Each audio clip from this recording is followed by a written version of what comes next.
લક્ષ્ય ન્યૂઝ, એક નજર, એક લક્ષ્ય. દુષ્કર્મના કેસના આરોપીને 10 વર્ષની સજા ફટકારી. વઢવાણ તાલુકાની સગીરાને 2018માં એક યુવક ભગાડી ગયો હતો. પરિવારજનોએ ફરિયાદ નોંધાવી હતી. સગીરા અને આરોપી બંને ધાંગ્રધાના એક ગ્રામ્ય વિસ્તારમાંથી મળી આવ્યા હતા. આ અંગેના કેસે સુરેન્દ્રનગર સ્પેશિયલ પોક્સો કોર્ટમાં 11/1/2019ના દાખલ થયો હતો. સરકારી વકીલ ટીબી મકવાણાની દલીલોની તેમજ દસ્તાવેજી પુરાવાને આધારે સ્પેશિયલ પોક્સો કોર્ટના જજ એજી શાહે આરોપીને 10 વર્ષની સજા ફટકારી.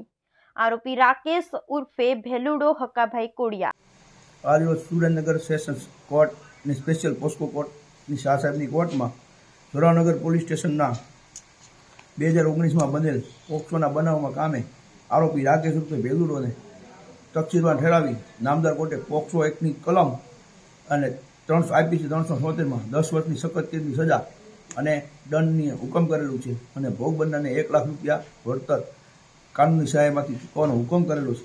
આ કામમાં સરકારી વકીલ તરીકે અમે હાજર રહી મૌખિક પુરાવા રજૂ કરેલ. અમો પ્રતિમનસિંહ મકવાણા હાજર રહી મૌખિક